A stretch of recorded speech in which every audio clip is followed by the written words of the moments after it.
I never thought much about my neighbor's friend. She was just another hello, another smile in passing. But the night she hugged me from behind, without warning, without hesitation, something shifted. Suddenly, I wasn't just standing in a kitchen. I was standing at the edge of a story I couldn't step back from. I wasn't expecting much that evening.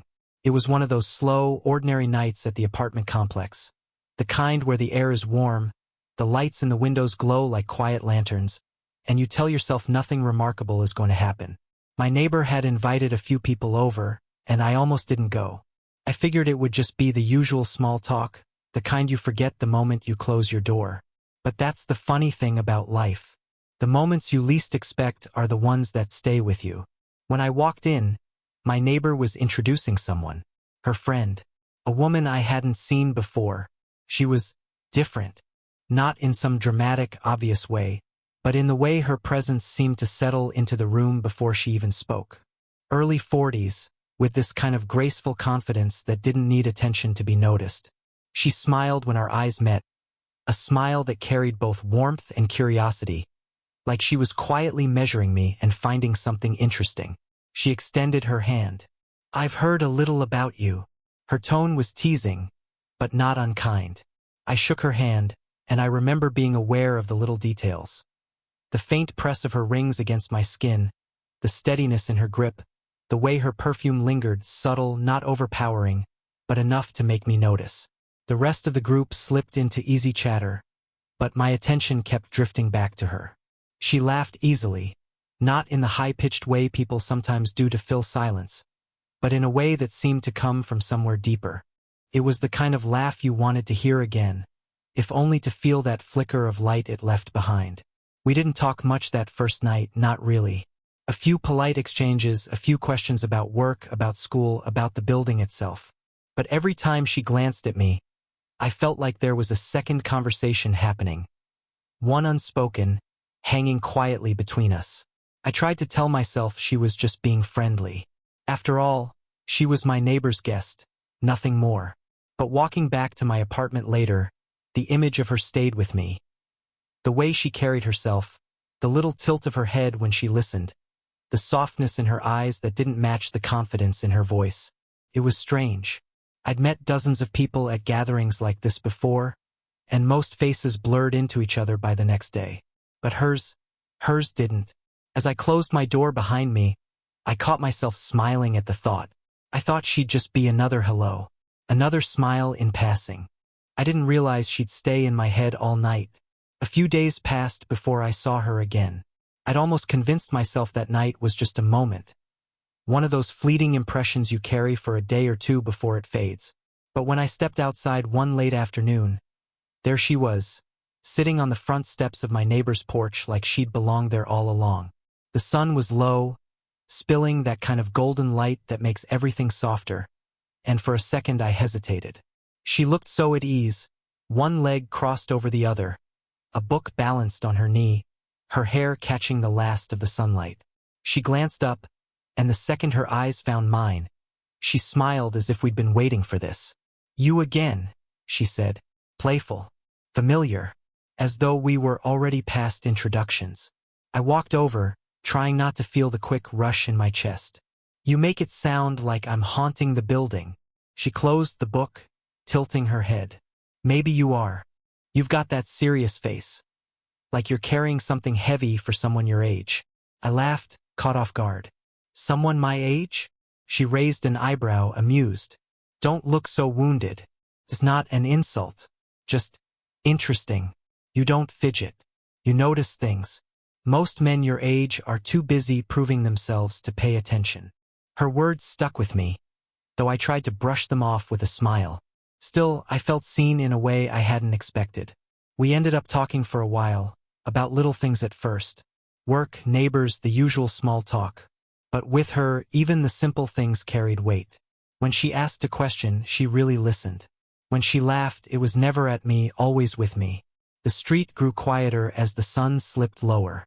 Somewhere, a dog barked, and the faint sound of dishes clattered from an open window. The air cooled slightly, but her presence had this warmth to it. Steady, like a lamp left on in the corner of a dark room.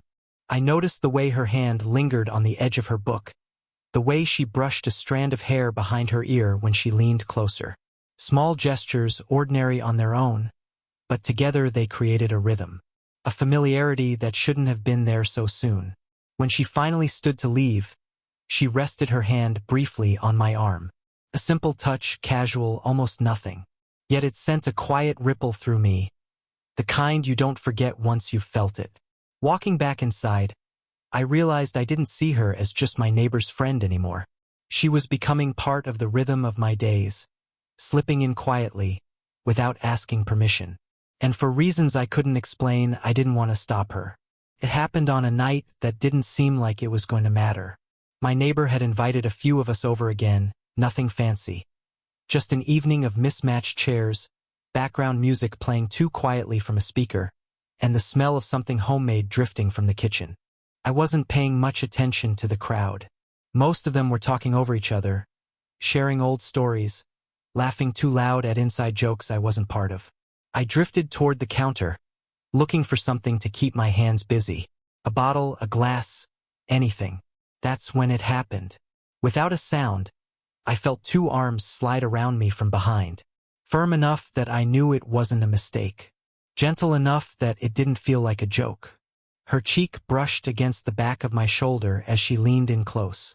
"You looked like you needed that," she said softly, almost conspiratorial, as if the moment belonged only to the two of us. For a second, my body forgot how to react. My heart stumbled into a faster rhythm, and I became acutely aware of everything. The warmth of her sweater against my back, the faint trace of perfume mingling with the sharper scent of wine, the way her voice carried a kind of unhurried calm. I wanted to turn around, to see her face, to catch the expression behind her words. But the hug lasted just long enough to keep me caught between surprise and surrender. Then, just as quietly as she had appeared, she slipped away, moving toward the others with a laugh as if nothing unusual had happened. But for me, everything had shifted. I stood there, glass in hand, pretending to listen to someone rambling about weekend plans, while my mind replayed that single moment on loop. The hug hadn't been long, not dramatic, not even noticed by anyone else. And yet it carried something unmistakable, an intent that went beyond friendliness, beyond accident. Later, I caught her glance across the room. She was in conversation with someone else, nodding, smiling politely. But her eyes found mine for a second too long. There was no smirk, no playful exaggeration, just the faintest trace of knowing in her expression, as though she was daring me to admit to myself that I had felt it too.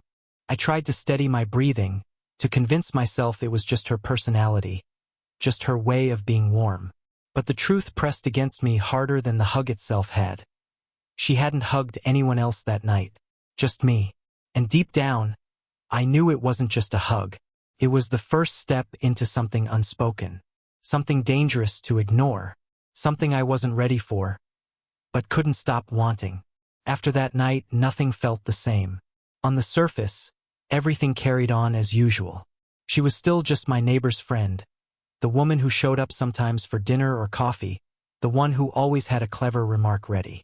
But underneath, the air between us had shifted.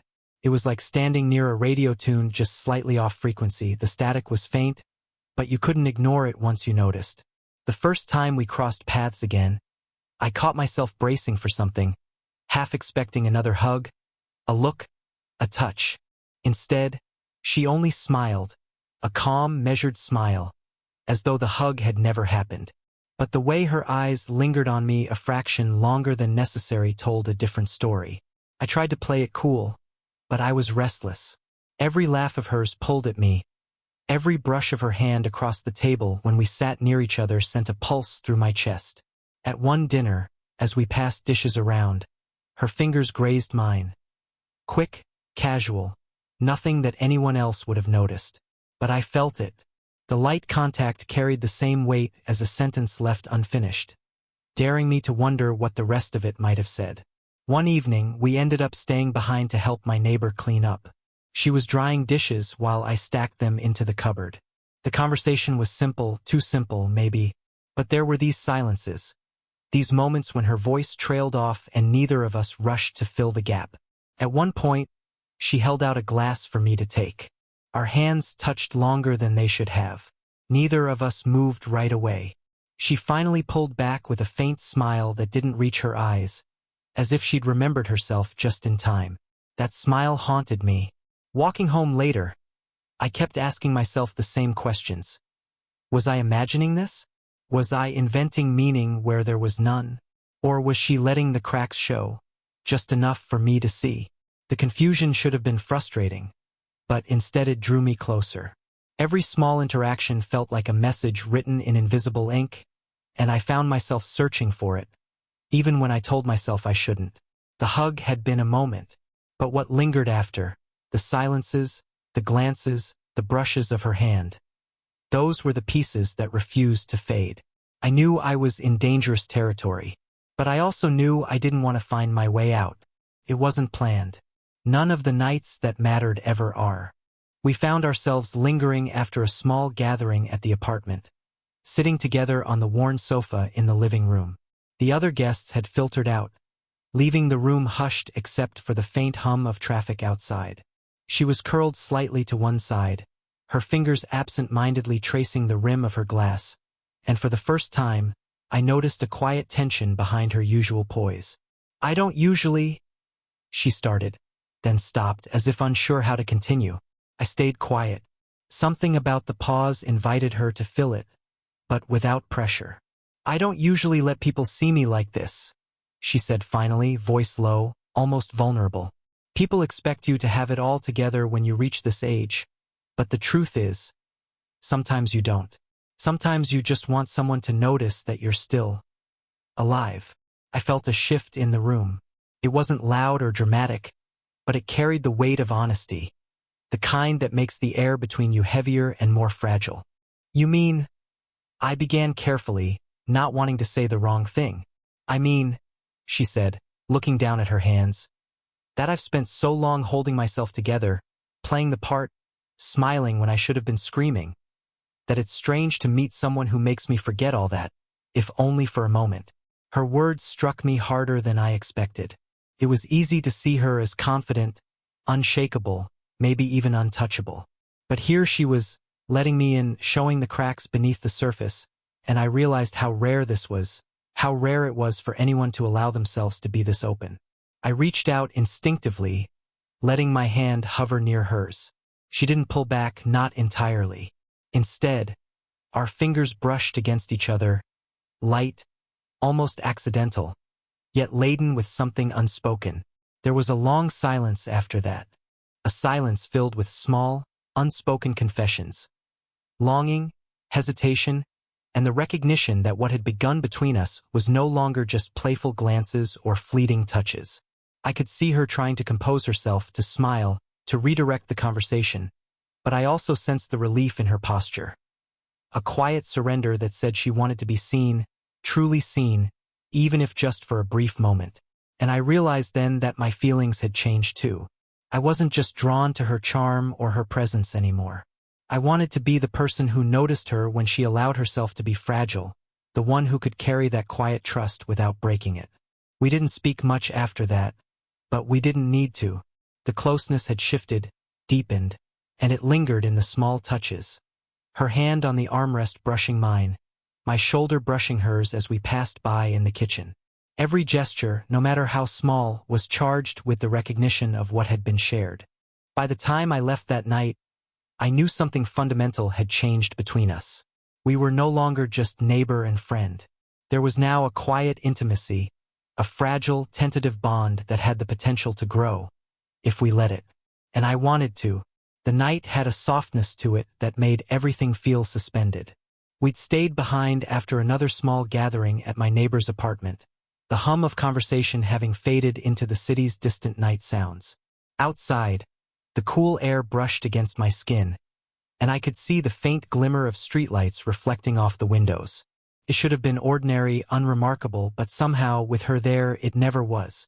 We stepped onto the balcony together, the noise of the party behind us dwindling into nothing.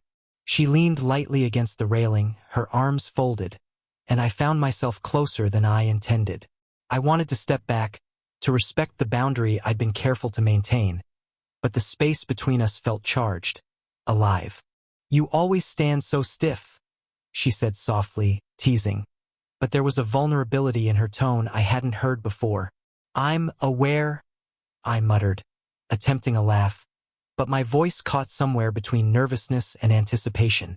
She tilted her head, studying me with those sharp, attentive eyes. Slowly, almost imperceptibly, her hand brushed against my sleeve. Just a fleeting touch, but it traveled like electricity up my arm. I didn't pull away.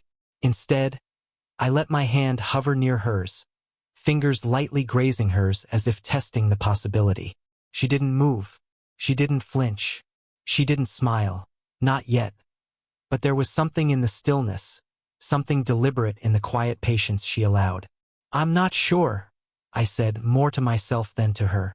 "I'm not sure if I should do this." "Do what?" Her voice was soft, warm, inviting. I swallowed, suddenly aware of how close we were. She reached up, brushing a stray strand of hair behind my ear. Her fingers lingered for a heartbeat longer than necessary, and I felt a tension coil in my chest, equal parts anticipation and hesitation. It was the kind of closeness that made the air between you tangible, the kind that turns the simplest movement into a question you don't know the answer to. Our breaths mingled in the cool night air, and I realized how much I wanted to close that tiny distance, to lean forward, just an inch and see what would happen. But instead we paused. Neither of us moved first. It was almost unbearable, the weight of the unspoken, the longing compressed into the seconds stretching between us. And then, slowly, deliberately, I placed my hand over hers. The warmth of her skin met mine, firm yet gentle. The touch was soft, grounding, intimate. Not a kiss, not a declaration, but a recognition. A confirmation that we were both aware of the tension, the desire, and the connection that had been building since the first unexpected hug. We stayed like that for a long moment, just holding the possibility, letting it breathe between us. No words were needed. The closeness, the brush of fingers, the slight tremor in her hand. It said everything.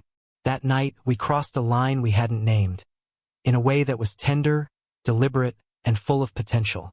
And yet, we both knew that what came next could either solidify or unravel everything we had been quietly building.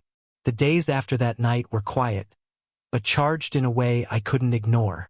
The world around me felt brighter and more intense. Each sound sharper, each laugh more memorable, every touch weighted with possibility. She was still the same woman, composed, confident, graceful, but I could see the subtle shifts, the small glances, the faint brush of her hand that told me she felt it too. One evening, we found ourselves alone again in the living room, the hum of the city outside mixing with the soft sound of music from a neighbor's apartment down the hall. She settled into the armchair, her posture relaxed but deliberate, and I took the sofa across from her. There was no need for words at first. We simply sat, letting the quiet stretch, letting the tension between us speak in its own way. Finally, she looked up, her eyes catching the light just so, and spoke softly. "I didn't expect any of this. You, me. This connection. I didn't think I'd feel it. I didn't even want to." I nodded slowly, understanding that sentiment better than I could express. Neither did I, and yet, here we are. And I can't pretend it doesn't matter. Her lips curved into a small, contemplative smile. "It does matter. More than I realized." She paused, then leaned forward slightly, the warmth of her hand resting briefly on mine. That simple touch carried the weight of weeks of unspoken tension, longing, and discovery. My fingers traced over hers, hesitant at first, then with quiet certainty. There was no dramatic declaration, no need for it. The truth of what we had built, the quiet intimacy, the mutual understanding, the lingering affection was enough. I realized then that love doesn't always have to announce itself loudly. Sometimes it exists in the small moments, in touches that linger, in glances that communicate volumes, in silences filled with understanding. "I don't know what comes next," she admitted, her voice barely above a whisper. "But I know this. I don't want to go back to not knowing you. I feel the same, I said, my thumb brushing over the back of her hand. Whatever happens, I want to be honest about it. With you. With me. We stayed like that for a long time, just holding the space between us. The city outside continued on in its usual rhythm, but inside that small apartment, everything else faded. Time became irrelevant. What mattered was the connection, the recognition that we had changed each other, had shifted the contours of our lives, simply by being present. When I finally rose to leave, she didn't move away. Instead, she rested her hand on my cheek, a soft, grounding gesture. I leaned in slightly, brushing my forehead against hers. No words were necessary. That touch, that closeness said it all. I left that night with a sense of calm, of peace, of completion. We didn't need to label it. We didn't need to know what tomorrow would bring. The bond we shared, the quiet intimacy and affection, was enough. And sometimes, that is all it takes to change a life forever. If this story made your heart skip a beat, or reminded you that sometimes the smallest gestures can change everything, don't forget to like, share, and subscribe. And tell us in the comments, have you ever experienced a moment that shifted everything, just like an unexpected hug?